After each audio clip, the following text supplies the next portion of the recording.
ছিলাম, আমার পাশে ছিলেন একজন ইঞ্জিনিয়ার, ডানের এই দুপাশে দুইজন ইঞ্জিনিয়ার, একজন হলো প্রধান অতিথি আরেকজন হলো প্রধান মেহমান।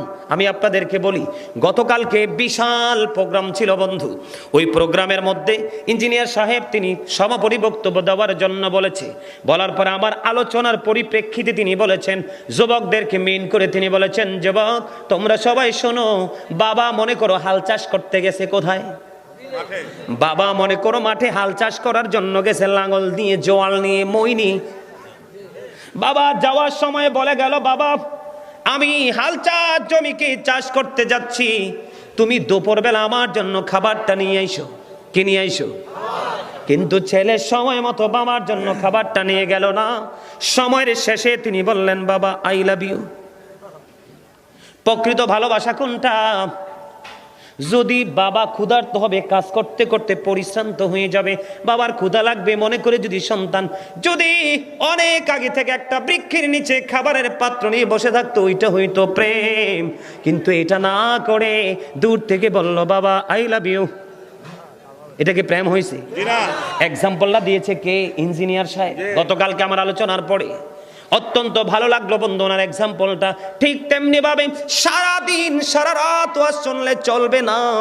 আল্লাহ রাব্বুল আলামিন অর্ডার করেছে, প্র্যাকটিক্যাল দেখিয়েছে আপনারা আমার নবী, নবীজির দেখানো পথে মথে যখন জিকির স্মরণের উদ্দেশ্যে আমরা পথ চলবো, তখনই আমাদের প্রকৃত প্রেম হবে প্রাণের নবীর সঙ্গে।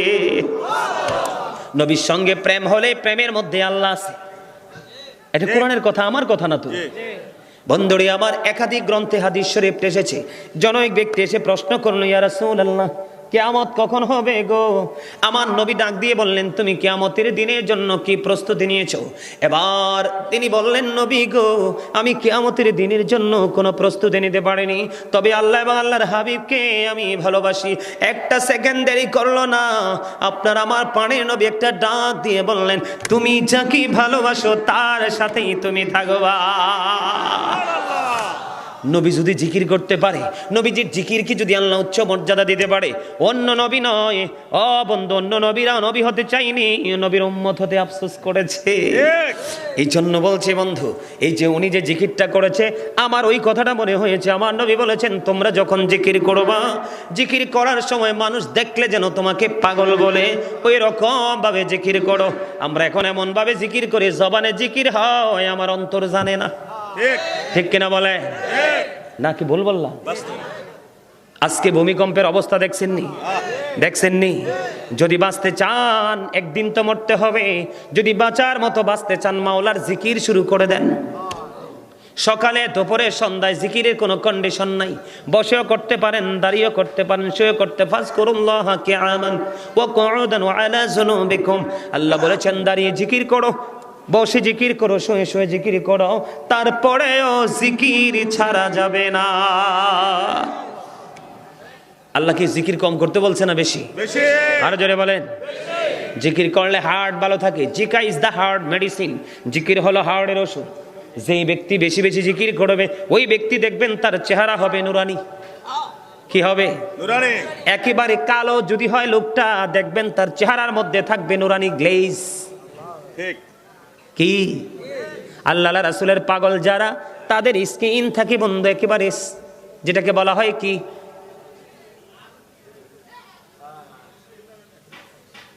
অত্যন্ত নুরানি গ্লেজি, যেটাকে বলা হয় সিল্ক। কি? জোরে জোরে কন আল্লাহু আকবার। বন্ধুরে আমার, পৃথিবীর প্রত্যেকটা জিনিস, প্রত্যেকটা মেশিন, এই যে দেখেন আমার কাছে কতগুলো মেশিন আছে না নাই? এই মেশিনগুলো পরিষ্কার করার জন্য বন্ধু যন্ত্র লাগবে। কি লাগবে? প্রত্যেকটা মেশিনকে খোলার জন্য, পরিষ্কার করার জন্য যন্ত্র লাগে। আল্লাহর হাবিব সরকারে মদিনা তিনি জানিয়ে দিয়েছেন, মানুষের মনের ঘরের ময়লা দূর করতে হলে ওই মাওলার জিকির লাগবে।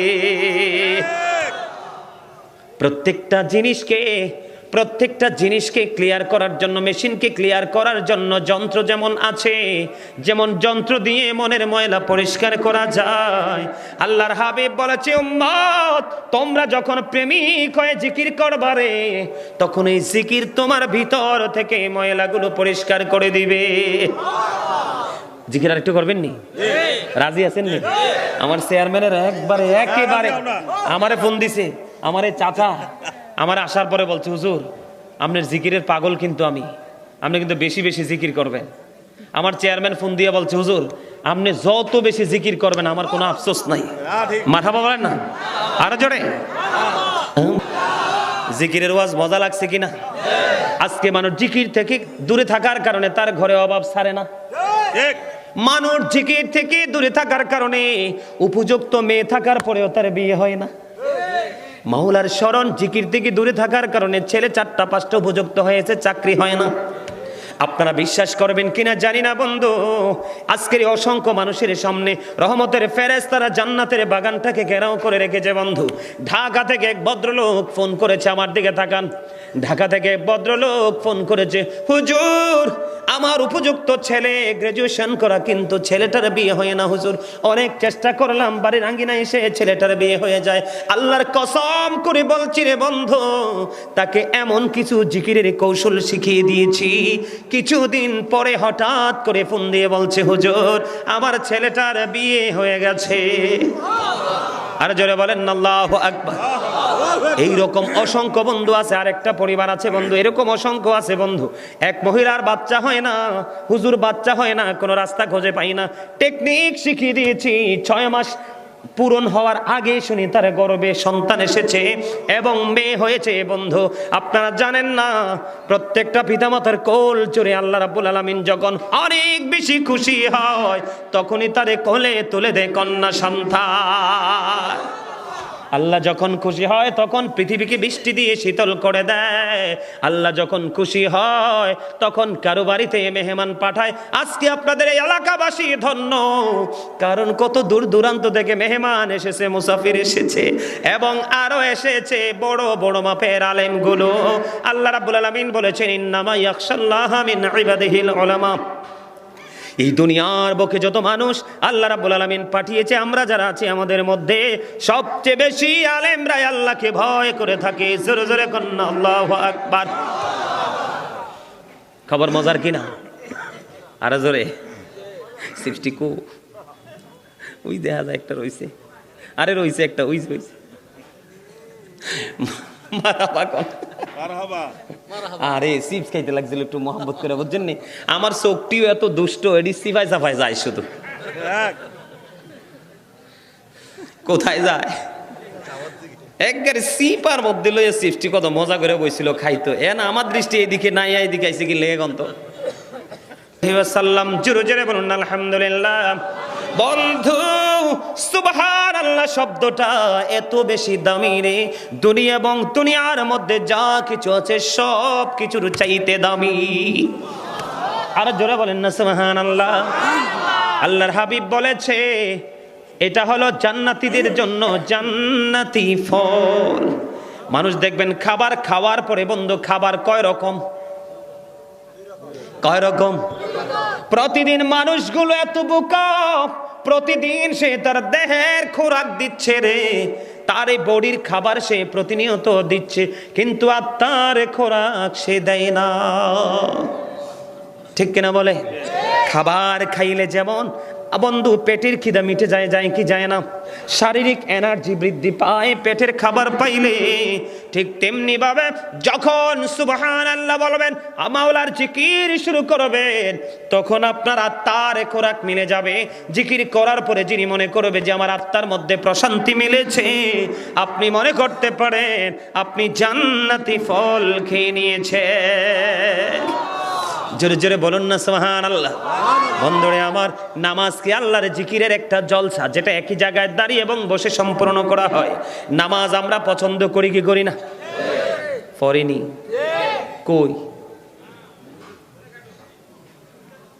আমাদের বাংলাদেশে যেই পরিমাণ মানুষ আছে, সবাই যদি মসজিদমুখী হইতো, প্রত্যেকটা মসজিদের পাশে আরেকটা মসজিদ বানানো লাগতো। আরে ভাই, আল্লাহ তো অনেক দয়ার সাগর। আপনি আমি আমরা যে ফাইজলামি করতেছি, আল্লাহ যে এইটুকু নিয়ামত দিয়ে রাখছে, এটা আমাদের জন্য মনে করে অনেক বেশি।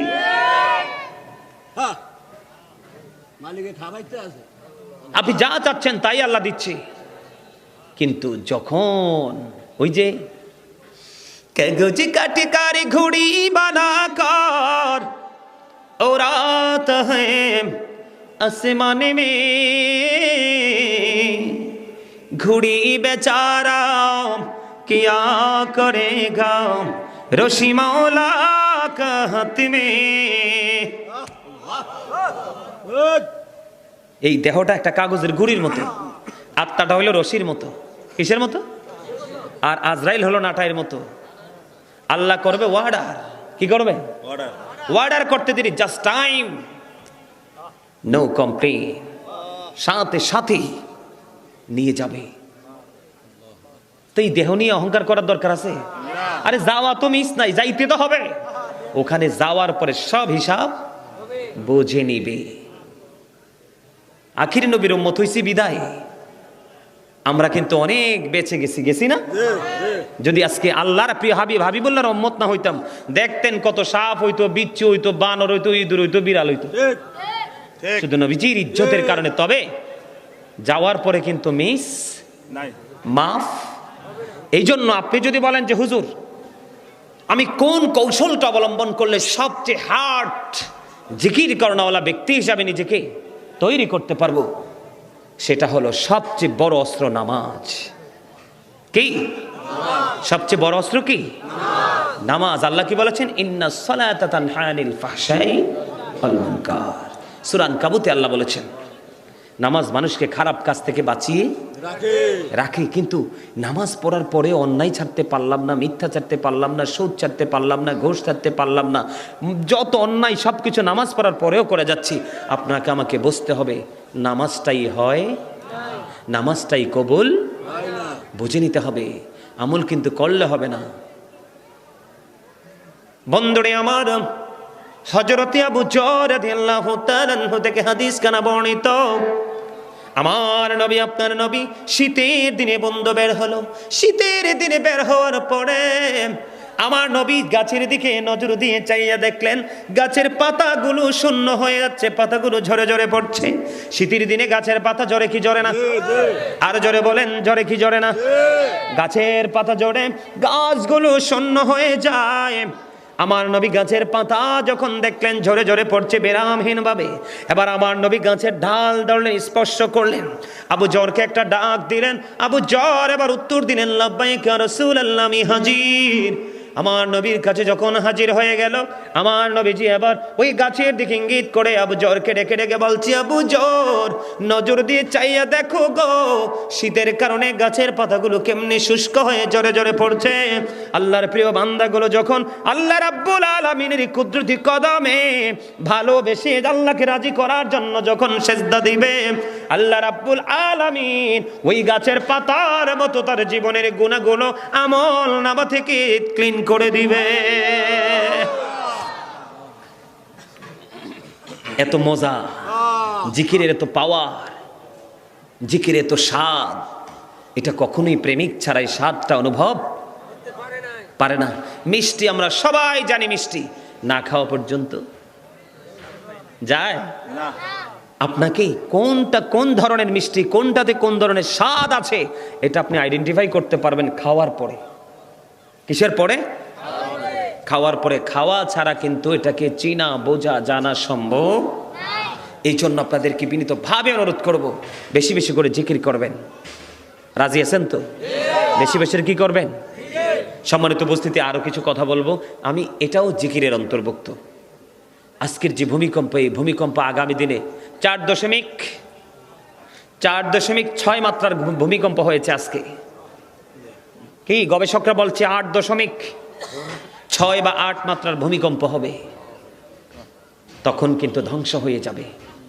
আপনাদের কি মনে নাই করোনাতে মানুষ মারা গেছে? যে মারা গেছে না? কথা বলে নেই, আমার দিকে তাকান। আমরা তো বড় লোক হয়েছি পৃথিবীর। হাদিস শরীফের মধ্যে এসেছে আল্লাহ রাসূল বলেছে, যারা ধনের ধনী তারা ধনী নয়, যারা আত্মার ধনী তারাই হলো ধনী। আল গিনা গিনান নাফস, প্রকৃত ধনী হলো আত্মার ধনী। আমাদেরকে আত্মার ধনী হতে হবে। আপনাদেরকে হাত জোর করে আমি পায়ে ধরে বলছি,